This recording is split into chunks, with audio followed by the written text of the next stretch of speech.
So in the last lecture, I derived the general solution to the wave equation and the solution in terms of initial conditions.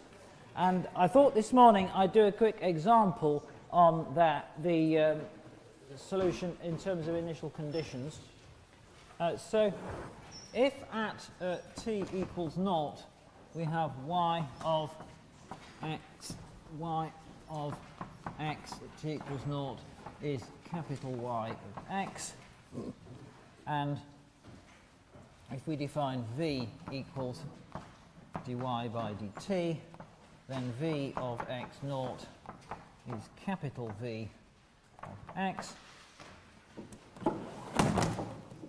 Then the solution in the D'Alembert form in terms of those initial conditions is y of xt is 1/2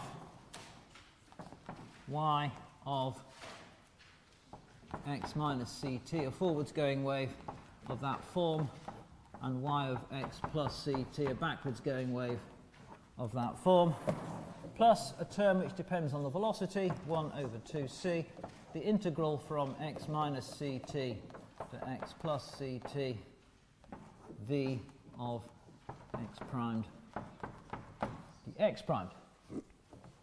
So the problem set at 3.4 contains an example in this general form.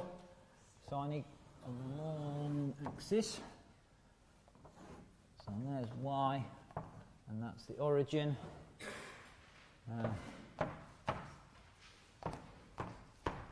So that's pi, 3 pi, minus pi, minus 3 pi. And at t equals 0, the wave consists of is 0 everywhere apart from two pieces. There's a piece which is minus 2 pi to pi here,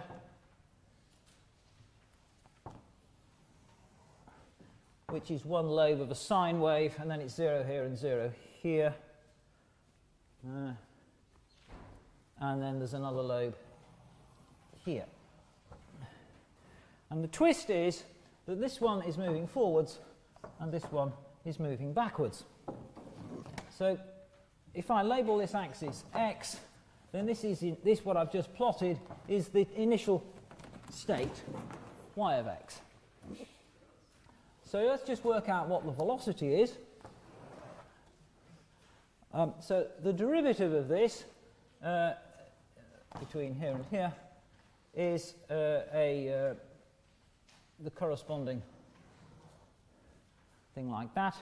And because it's moving forwards, the velocity is 1 over is minus c times the derivative. That's that one-way wave equation I derived last time.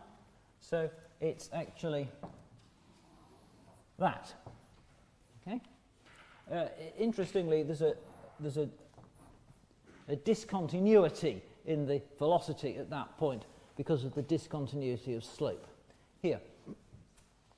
It's quite difficult to construct a really simple example that doesn't have slope discontinuities in it somewhere. So it may be slightly unphysical, but the mathematics will work out just fine.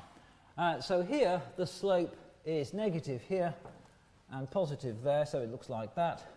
And because that's a backwards going wave, that is equal to the velocity. So the velocity for that segment of wave is like that. And then it goes to 0 here and here. So that's the initial condition. Now, the problem requires you to work out what happens at a later time, t equals 3 pi over 2k, where this is a little bit of sine kx between some limits here and here. So anyway, the point about that time is it's exactly the right amount of time for this to move to here and that to move to there. Sorry, this to move to here and that to move to there as well. So we can immediately eyeball what's going to happen at that time. So if I sketch in the later time in a different colour, so this is t equals whatever it was I said, 3 pi over 2k. So it goes between minus pi over 2. So this one has moved forwards to here, and this one has moved backwards to here, and the net effect is exactly nothing. So at that time, y is 0 everywhere. So that's the problem. We have to try and figure out how that comes out of the D'Alembert solution. What is the D'Alembert solution in terms of initial conditions? What does that give us? So I'm going to construct it out of several pieces. 1, 2, 3.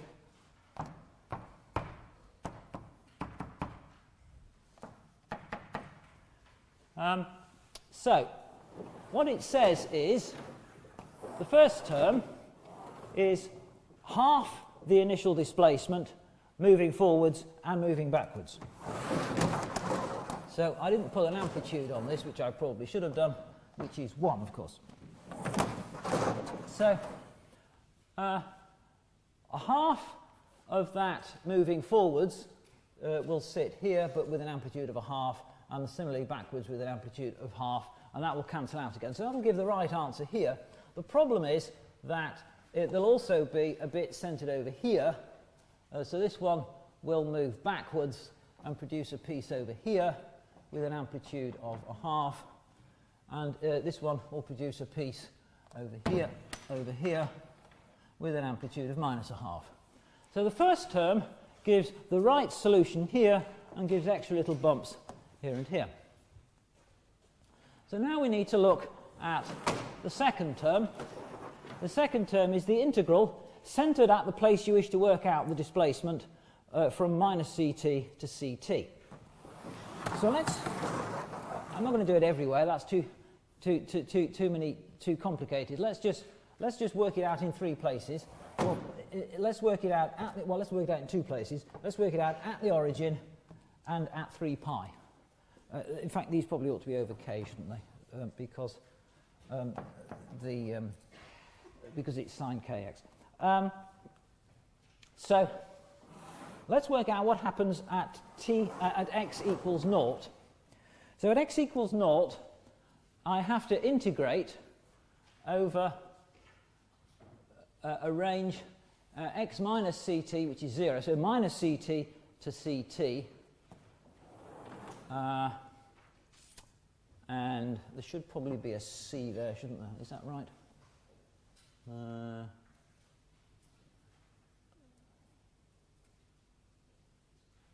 Yes, okay. So ct is 3 pi over 2k. So I have to integrate this between plus and minus 3 pi over 2k. So the range of the integral, this is minus pi over k, that is pi over k. So the range of the integral is from here to here. This is x minus ct, and this is x plus ct. And I'm integrating the velocity with that little bit, and then 0, and that little bit. And I hope it's obvious that that integral is 0, because it's odd. Okay? So there is no correction from the second term from the 0 that we got from the first term. So far, so good. We need a correction over here. Well, let's do it here. We need a correction here, however. So if we're trying to do it at x centred at 3 pi, 2 pi, 3 pi, I need to do an integral over, so let's rub out the limits for that last integral, which was 0. The integral that I need to do extends from pi over 2, 2 pi over 2. It needs to go from here forwards to somewhere over there. But obviously that is going to contain that contribution there. So the integral is clearly positive, and that's half a Loeb's sine wave, which has the value of a half. No, it doesn't. It has the value of 1. So the integral here is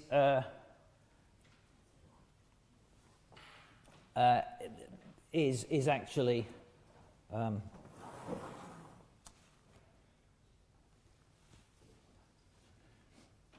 oh no, wait a minute, these have amplitude of c, so it's actually c over 2. So the integral here is actually c, which cancels the c there, which gives us a plus half. So that corrects my solution over here, and the D'Alembert solution comes in with a minus sign, doesn't it? Ooh, that's not what it says there. Which corrects it downwards to a minus to a minus a half. Corrects it from minus a half to minus 1. Now, if you want to work it out in more generality, you'll have to figure out how to do this integral between limits depending on the value of x, which is more complicated. But anyway, that's the kind of the reason it works is that it any forwards or backwards going solution in here that's not wanted gets cancelled out by the second term. Any forwards or backwards going solution that is wanted then gives the right answer, and the second term doesn't contribute. However, there's clearly a problem. So actually what happens, well, not a problem, there's a mystery which I need to explain. What happens at this time is that there is no displacement anywhere. Okay? This forwards going wave and this backwards going wave cancel out, arrive at the origin and cancel out.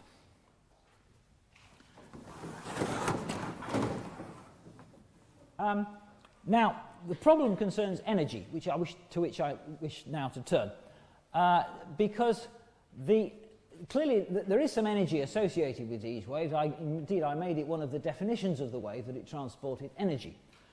So there is some energy in the wave to start with, and it presumably has something to do with its displacement. And at that time, the displacement is 0. So where's the energy gone? Okay. So that's just something. That's your kind of hinge to focus your interest as I now talk about energy in waves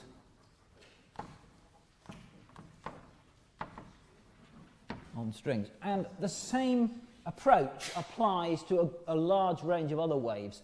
So in the problem set, there's an example that romps quickly through waves on a transmission line, like a two-conductor transmission line, like an Ethernet cable, and electromagnetic waves in vacuum. And the same kind of approach works almost exactly the same. I was going to put sound waves into that. This approach does not work so well for sound waves, entirely because they're longitudinal rather than transverse, which means that there are extra terms that come in. So the energy in sound waves works in a slightly different way. But the energy in waves on strings is just a model example that can be applied to a range of other wave-like phenomena. So here's our background state. Here's the state with the wave on it. And let's suppose it's moving forwards. So let's consider a short length of string delta x with a displacement y.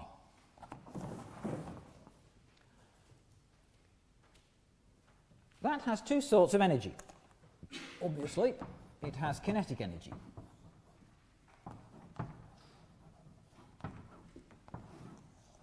Which is, for that length, there's a mass there which is rho delta x, that's the mass, and there's a transverse velocity which is dv by dt squared, and so dividing by 2, that is a half mv squared. So that's the kinetic energy of that short segment of string, and so the total kinetic energy is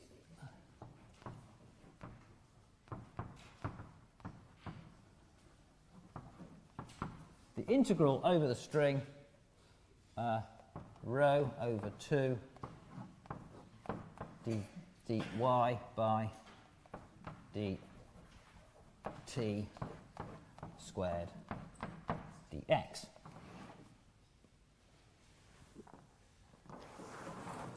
So if you put in the standard general solution, f of x minus ct plus f of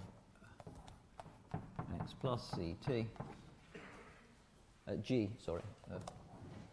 plus ct, you'll get a term from dy by dt from the first f, and you'll get a term from dy by dt from the g, and then when you square it, you'll get cross terms, and so you'll get quite a complicated looking expression in there. I'm not going to do that because it doesn't simplify. I just make the point that unsurprisingly, because that's a square and the wave has two terms in it, the square contains cross terms. It's blindingly obvious, it's completely unsurprising. Because something surprising will happen in a minute. So I'm just mentioning that as a sort of counterexample. And in addition, there is elastic potential energy.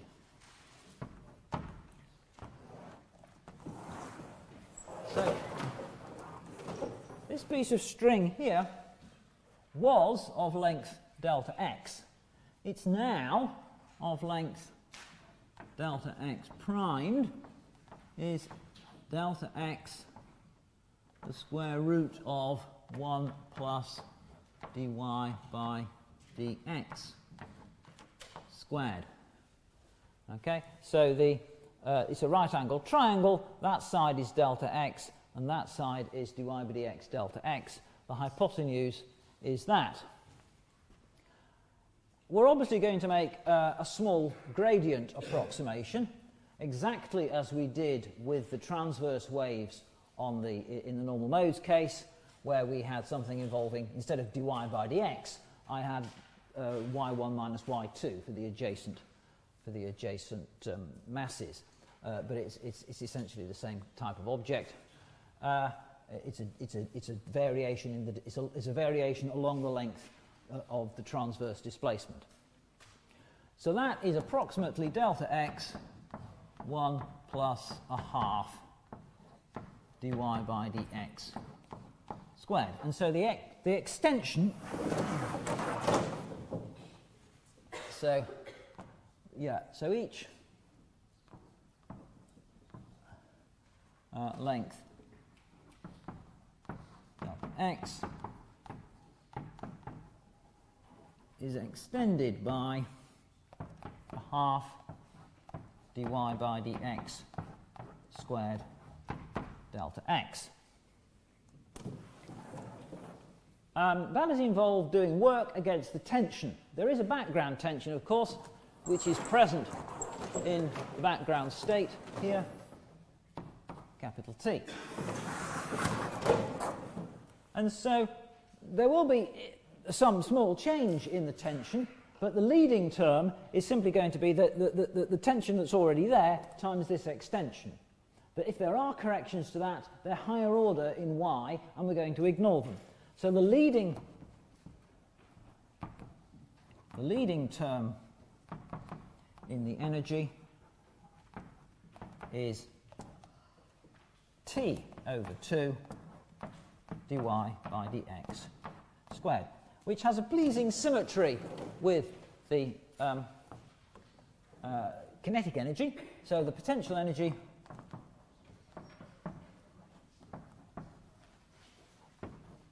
is the integral of T over 2 dy by dx squared dx. And so the total energy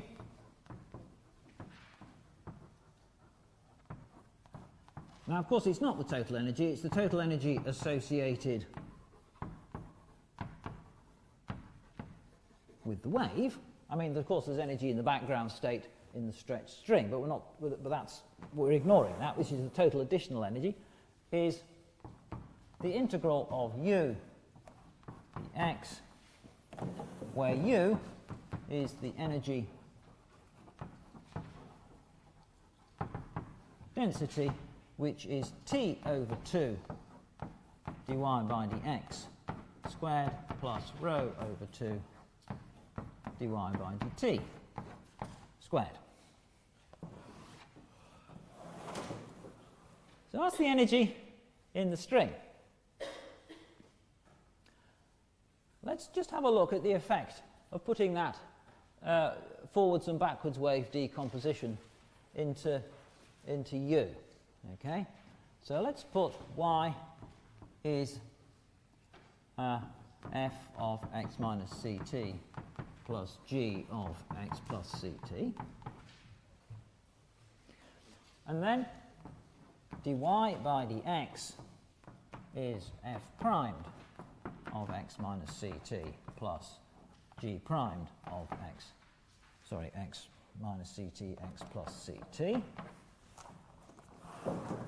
and then dy by dt is minus c f primed x minus ct plus c g primed x plus ct, where if you differentiate this with respect to t, it's like differentiating it with respect to x, but with an extra minus c factor, because this is a function of u. This derivative is really df by du, which is the f primed, times du by dt, and du by dt is minus c. And here, this is a function of v, so this derivative is dg by dv multiplied by dv by dt, which is plus c. So now we need to square that and multiply it by, that's dy by dx, square that and multiply it by t, and square that and multiply it by rho.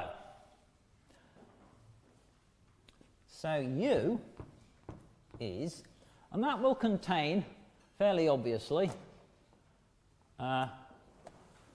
this term squared plus this term squared, which is associated with the forwards going wave, which I'll call u plus.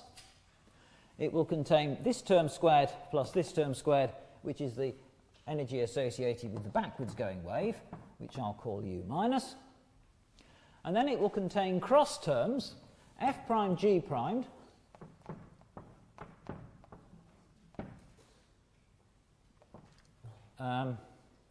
times c,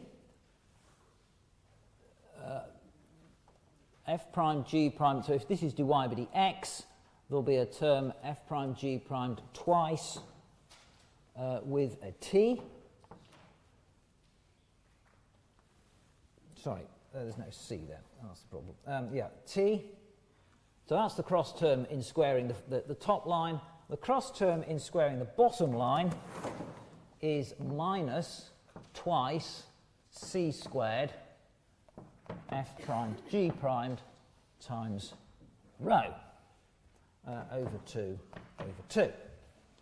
Okay, so the terms involving the square of this and the square of that I lumped together and called u plus. Ditto here for u minus. The cross terms here gave us twice f prime g primed times t over 2. The cross terms of the second row gave us minus f prime g primed times the two factors of c times a rho over 2. Now, those that are still awake will be ahead of us here, because t equals rho c squared, and therefore the cross terms vanish. And that's a very interesting result, because the energy density is precisely the sum of the energy density associated with the forwards going wave and the energy density associated with the backwards going wave at every point, with no cross terms between them. And since the energy is a quadratic function of the displacement, that is a surprising result. And what happens is, as two waves pass through each other, the energy density always just adds up from one wave with the other wave, just like the displacement. As the two waves pass through each other, point by point, the displacements add. And if one's negative, they tend to cancel, and if they've both got the same sign, they tend to add. The energy density is always positive, so they can't cancel, but they just simply add point by point as the two waves pass through each other. So that ought to suggest the answer to the question that I posed 15 minutes ago: what's happened to the energy when the two waves arrive at the origin and cancel out? So this picture here, this part of the wave here moves forwards to the origin, the displacement to here, here's the velocity to here, the displacement moves backwards, and the velocity moves backwards. The displacements, you'll observe, cancel at the origin. The velocities, on the other hand, add. Okay? So, part of the answer is the potential energy has gone away. The kinetic energy, the velocity, compared with the kinetic energy of this piece here, we've got exactly the same function here, but we have it twice, plus another one. So we end up with that twice this curve here, and when you square it, that's a factor of 4. So the potential energy of this wave and that wave have gone away. The kinetic energy of that wave has been multiplied by 4. So that's half the answer. The other half of the answer lies in examining those functions that I called u plus and v plus. So u plus was the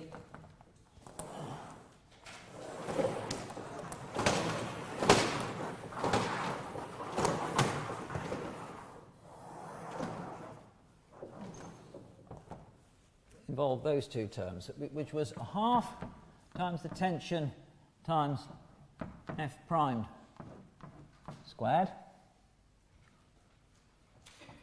plus a half the density times g primed squared. Sorry, no, there's no g in there. Plus a half the density times c squared times f prime squared. And the same interesting little cancellation, except this time it's not a cancellation, it's a combination, happens. We observe that this term is equal to that term. So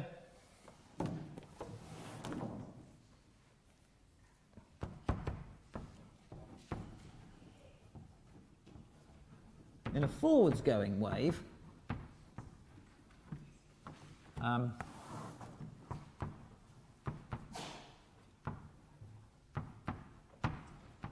the two contributions to u are equal because t is rho c squared. So in the original state in this wave, where we had the two separated pieces of wave, but they had the same shape, there are 4 equal amounts of energy: an elastic energy and a kinetic energy for the forwards going piece, an elastic energy and a kinetic energy for the backwards going piece, and they're all equal. So the kinetic energy and the potential energy are equal for the forwards going piece, and the same thing happens in a backwards going wave. The signs cancel here, so this one had a minus sign which cancelled, this one has 2 plus signs. So it's the same thing works in exactly the same way for a backwards going wave. So I could put backwards in there. So in the initial state, the total energy E is EK plus EV plus EK minus plus EV minus, where EV and EK are the potential and the kinetic energy of the two separated pieces, and they're all the same. When the two waves move towards the origin, cancel each other out, the elastic energies now go away, the kinetic energy of these two superpose, and we get 4 times the kinetic energy, because the velocities superpose and the kinetic energy goes up by a factor of 4. And so the energy is the same, but it's all turned into kinetic. So this is an example of two things. Firstly, that in a wave which, in a section of string that only consists of a forwards going wave, then the two contributions are equal. But once they superpose, that's no longer true, because all the energy at that point is kinetic, and there is no elastic energy at all. There is no potential energy. So what is true for a separated wave is not true if both waves are present in the same section of string. So as you would expect, in this particular example, at this particular time, energy is conserved. Well, let's try to make a more general statement of exactly the same kind. What would we need to show to demonstrate that energy was always conserved? And what I'm going to prove is an example of what's known as a local conservation law. And it's a particular example of a conservation law that crops up all over physics. And I'll give you several examples of that. So the energy on some particular piece of string will change only because it's flowed in or flowed out from that stretch of string. It doesn't change, it changes locally. So changes in the energy density occur locally. So we're not trying to conserve energy in a way where it vanishes here and appears over here. And we think that's unphysical. We think that the energy can change here only because it's moved to some neighbouring place. So the energy doesn't just have a total, it also has a place. The energy is located. It's located by this energy density, U, which is tied to a particular piece of string. So what I want to prove is that if here's a piece of string, here's a section of string, I need to prove that the total energy in this section here only changes because of the energy that flows in or out at the two ends. In order to do that, I need an expression not only for the energy density to work out the total energy in this section of string, but also for the energy flux, for the rate at which energy is flowing in the string. So that's the next thing we have to work out, is the energy flux. So this is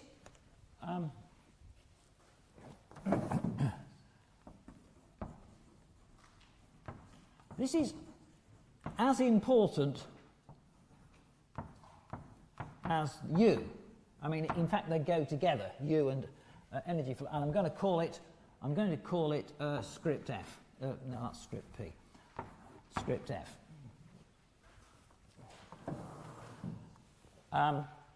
So for this purpose, I just need one place.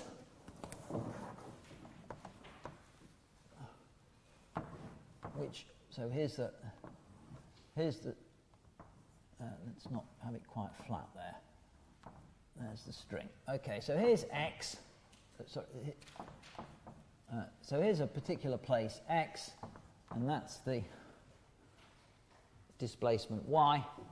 I want to calculate the rate at which energy is leaving this piece of string and arriving in that piece of string. Now, why did it do that? The energy, there must be something happening on the boundary which is causing energy to leave here and arrive here. And what's happening on the boundary is, of course, the force exerted by the tension. So the tension force is doing work. And the work done by a force is the force dot the velocity. Okay? So the energy flux equals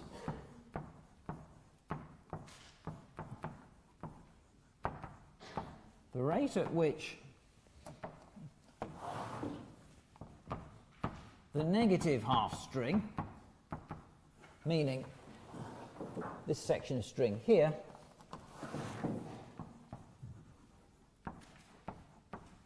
does work on the positive half string, which is the force that the negative half string exerts on the positive half string dot the velocity of the point at which they meet. So what is the force with which this piece of string pulls on that piece of string? I've drawn the string there with a little slope, dy by dx, and the tension is pulling, the force is the tension that's pulling down here. So that there is F. So F is T times minus cos theta minus sine theta,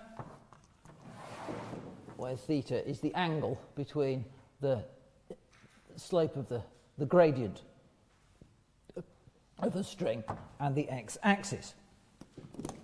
And as usual, I'm going to make a small angles approximation, t times minus 1 minus tan theta, which is dy by dx. So that's the force. What's the velocity? The velocity is purely in the vertical, so the velocity is 0 in the x direction, and in the y direction it's dy by dt. So that's very straightforward. The flux is therefore F dot V, which is the dot product of these two vectors, which is, and obviously there's a 0 here, so it's very easy. It's minus t dy by dx dy by dt. Dy by dt.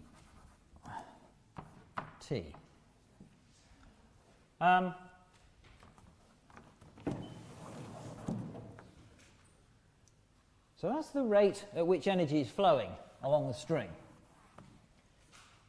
Before we get back to conservation of energy, let's do the same thing that we did a moment ago and substitute in well, first of all, let's just put in a forwards going wave, okay?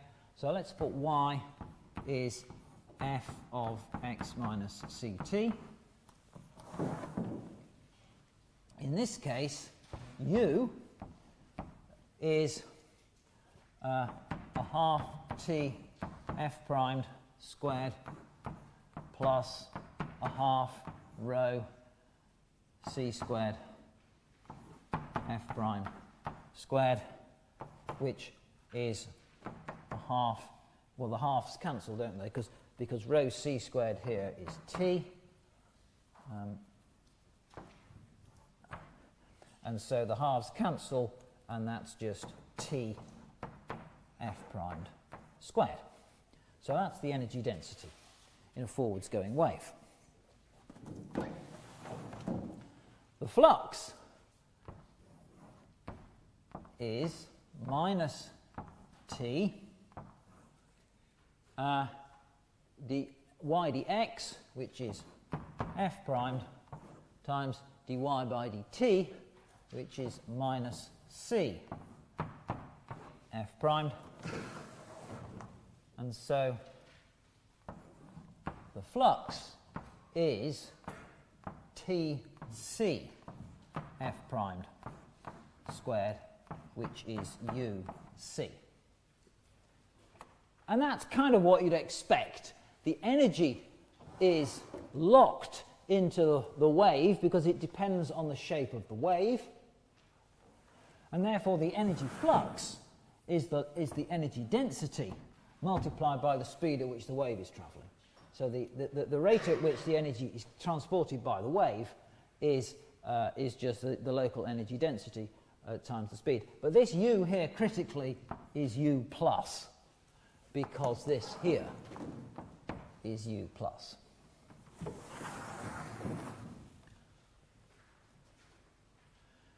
Now that would work exactly the same if we just put in g. We'd get well, actually, that's an interesting point. So let's just do that. Let's do that separately because it's not so similar. So let's instead put y equals g of x plus ct, in which case dy by dx is g primed and dy by dt is c g primed. And therefore f is minus t g primed squared c, which is minus u minus times c. And so the contribution to the flux is just the energy is still equal to the energy density times the speed, but the speed's in the opposite direction. So the energy density, the energy flux is correctly going the other way. And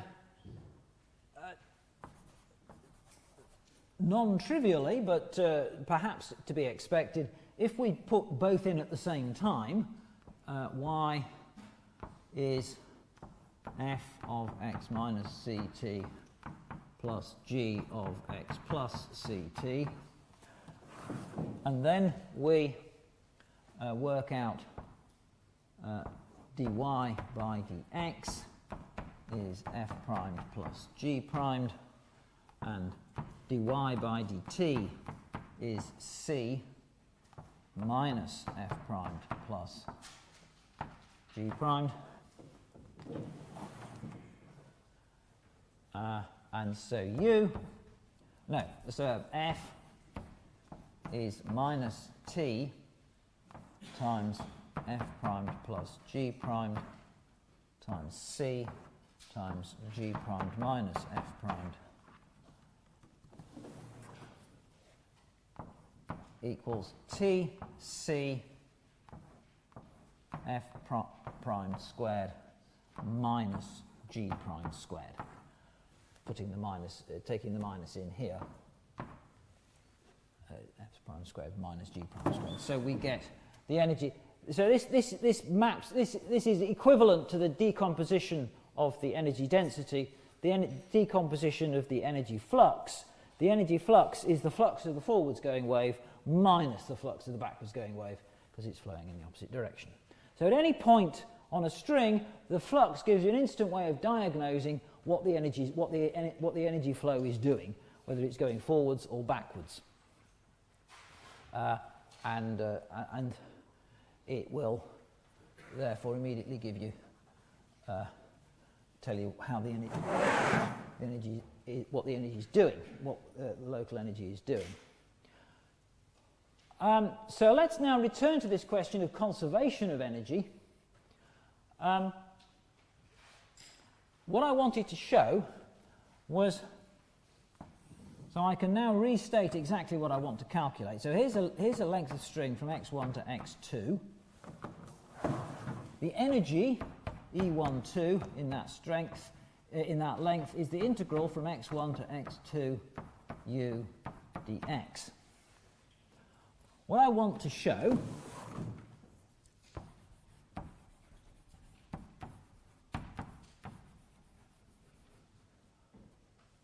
is dE12 by dt is, why would that change? That would change because there's some flux in here, F, but there's also a flux out there. F would be F1 minus F2. That's what I want to show.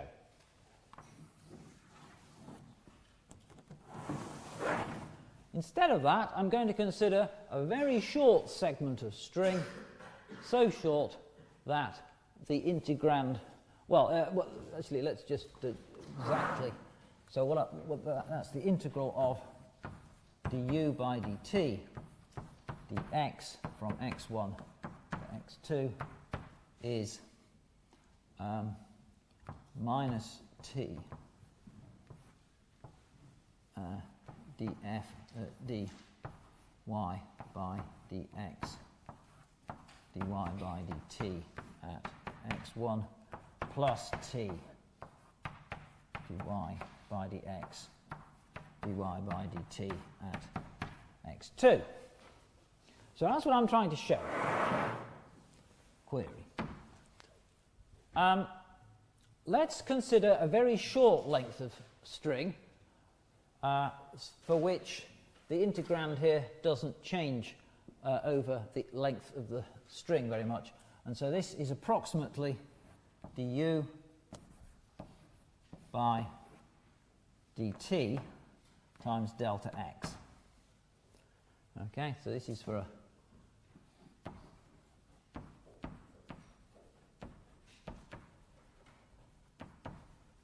so over a short length of string, the left side of that is that, and the right side of that is, well, it's actually f of x plus delta x minus x1 plus delta x minus f of x1,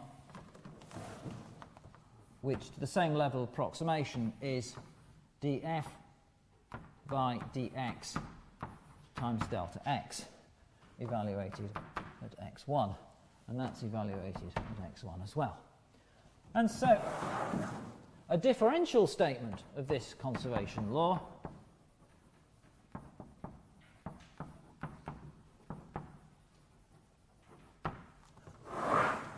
would be du by dt except f2 came in with a this is minus f of x2, so in fact that came in with a minus sign, and that this term with the minus sign here is f1, and this term with the plus sign is minus f2, because there's an explicit minus in f, of course. So this is actually minus df dx. Du dt is minus df by dx. And that expresses local conservation of energy where U equals energy per unit length, which we've been calling energy density, and F is energy flux. And if you integrate this from x1 to x2, on the left side here becomes the left side here, and the right side becomes f of x1 minus f of x2, which is what we had here. So if you integrate it, you get the integral statement which we started with. So that expresses a local conservation of energy. Now I mentioned that that crops up all over physics. And the reason it crops up all over physics is because energy played no essential role in that last section relating to the conservation law. I could replace energy here with some other stuff, where this represents stuff per unit length, and this represents the flux of stuff, and it would express conservation of stuff, whatever that is. And that is happening all the time, because lots of things are locally conserved. So, for example, in a fluid, there's, well, first of all, we can generalize this to 3 dimensions. So then the flux becomes a vector pointing in the direction in which the energy is flowing, and this d by dx becomes the divergence of that vector. And so the more general statement of this would be something like du by dt plus div f equals naught, where this is the flux of the conserved quantity and this is the density of the conserved quantity. And there's an equation of that sort, well, I'll just list a few. Charge in electromagnetism, charge density, current density. Mass in a fluid, mass density times velocity. flux of a conserved quantity in a fluid, like motion of some stable trace gas like CFC, which it doesn't break down, and so it changes locally because there's been some flux taking it somewhere else. Energy, except that, well, energy globally, this will be true. In particular example, there can be an extra term because energy, because this is, if for example, if you look at electromagnetic energy, there's a corresponding equation to this, except there's an extra term on the right side because electromagnetic energy is not separately conserved. And so there's an extra term which represents the loss of energy from electromagnetism into something else, which is basically Joule heating. The electromagnetic energy is going down because there's Joule heat appearing, or possibly vice versa if you've got sources of electrical energy in the problem. So this is a particular example of an equation that crops up all over physics and is of immense importance, and you'll meet a new example of that every year, roughly speaking, or possibly several times a year. So that seems a good place to stop. So tomorrow I'll talk about separation of variables and what happens when you join strings together. Thank you very much.